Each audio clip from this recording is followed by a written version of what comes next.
Hello, everybody, and welcome back to another episode of Mike and Beans. I'm Beans, and I'm with Mike. What's up? We have a lot to talk about today, and we're going to start with the UFC, something Michael loves to talk about. So the main event tonight, or the main event Saturday, is Conor McGregor versus Dustin Poirier, number 3. So, Mike, let's preview that.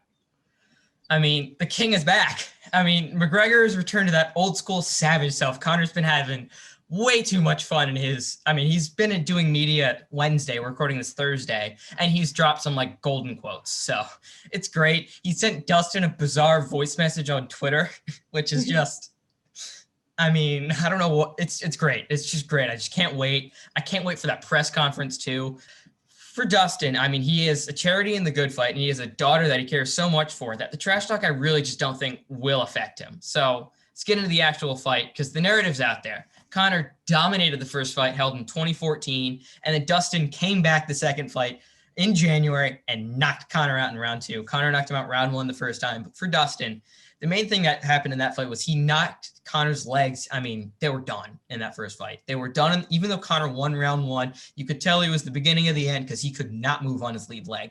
And since McGregor took a more traditional boxing approach instead of that usual light on his feet karate, in, out approach, that leg kick was just super effective. But McGregor's been known to see what his weaknesses, see that, and adjust very well. He did that against Nate Diaz in the second fight, and I think he will adjust, and we will get a completely different Conor, and this fight will be much more competitive than that last fight. But the real question is how different.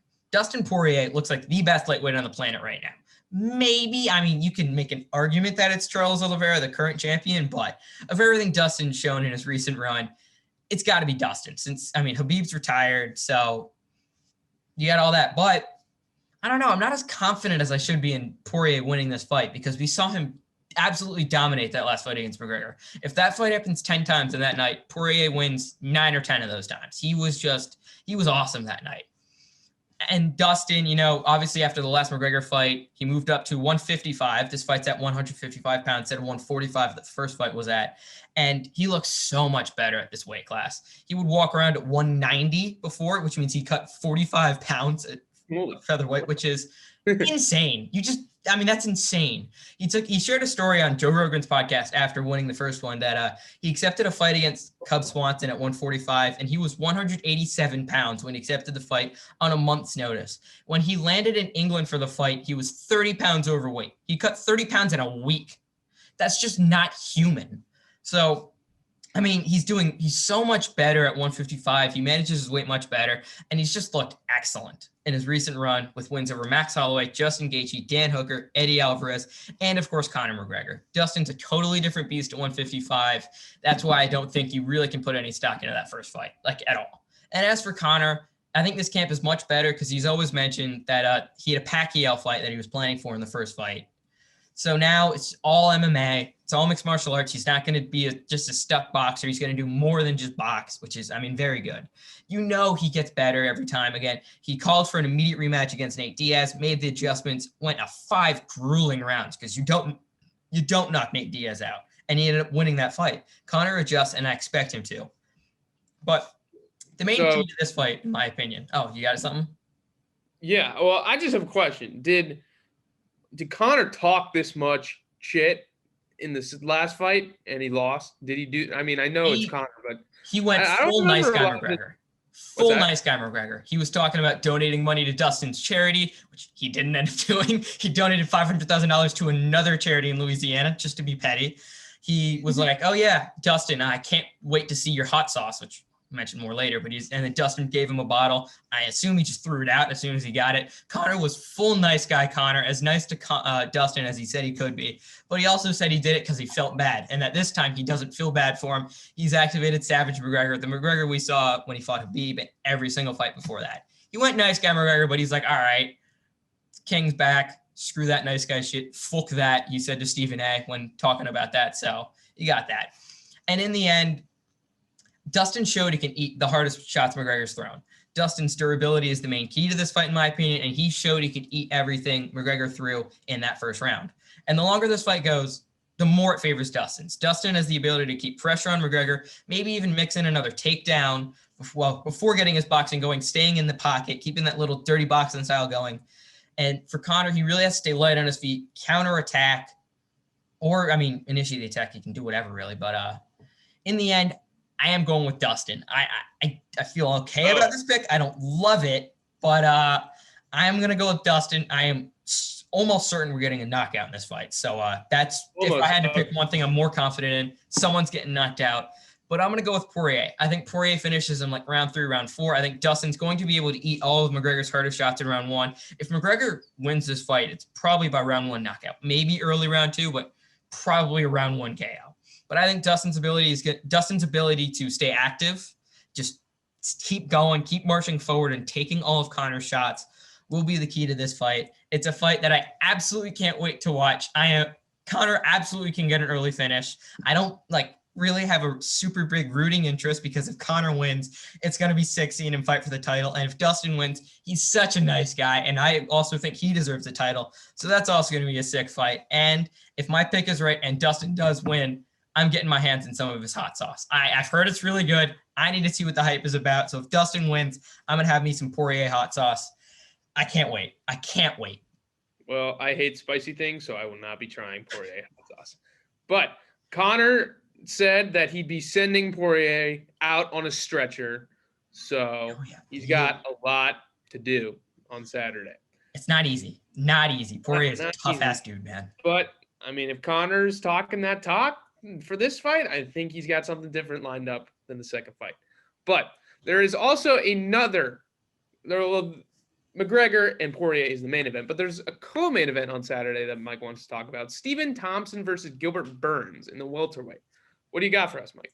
Yeah, so I'm going to preface this by saying Stephen Wonderboy Thompson is my favorite fighter in the UFC. He's such a nice guy. He has a YouTube channel I like. He's a very positive person, and I watch just about every single interview he does. So I am pretty biased here, but talking about this fight, it's an old school kickboxing versus jiu-jitsu match with Thompson.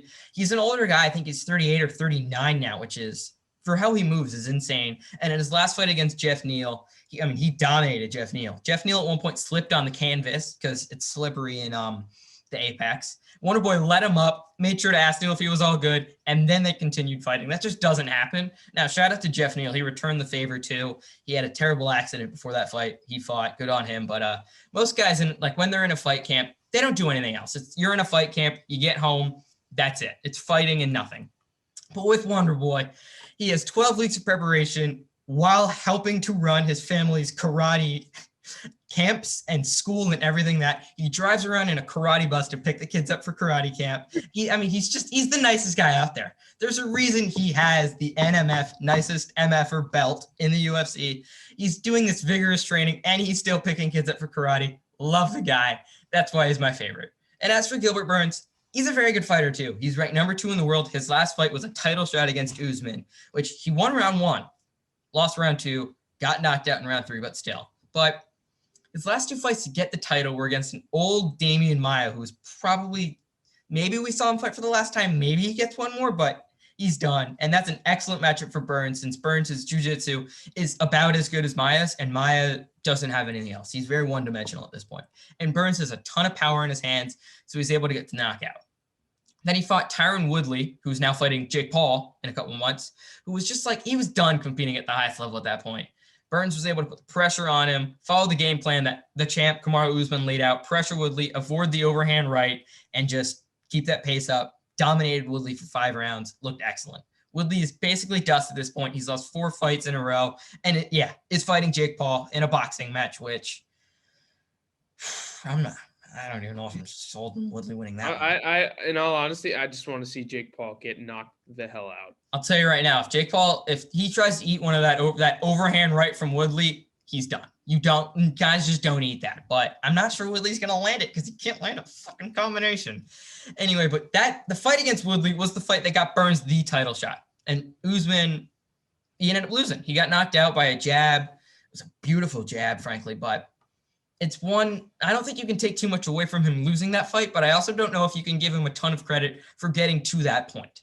And with Wonderboy, he hasn't faced anyone like Stephen Thompson. He just hasn't. Stephen Thompson as the best striking in the division, an elite striker. He was 57-0 as a kickboxer before transitioning to MMA. I mean, he can strike with anybody, and he moves so well on his feet, so light, so hard to hit. He dominated Jeff Neal in that fight because he moves so well. Neal is a very good stand-up fighter, but he couldn't hit him, and he dominated Vicente Luque, Gilbert Burns' best friend, I believe. And the movement, again, really threw off Luque. Luque fights pretty similar to Burns, so I assume the movement is also going to, mess with Burns.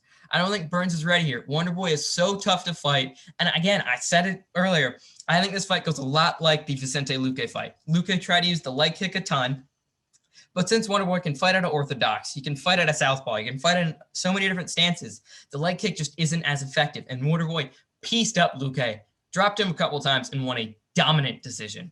Burns was in the corner helping to coach up Luque, and he said he really felt the urge to fight Thompson after Thompson beat Luque. And then Wonderboy walks up to him and goes, "Hey, man, I'm a huge fan of you. You're doing great right now." And then Burns was like, "All right, you know what? I can't fight this guy right now. That would be a bad look, and he's too nice." But you got that. You got the anger that Burns felt. You couple that with him losing his fight, so he could be really emotional coming out. And I think that's something that could really, really mess him up against Wonderboy. Wonderboy is so tactically sound that you can't get angry. You can't get too emotional against a guy like that because he will put you to sleep.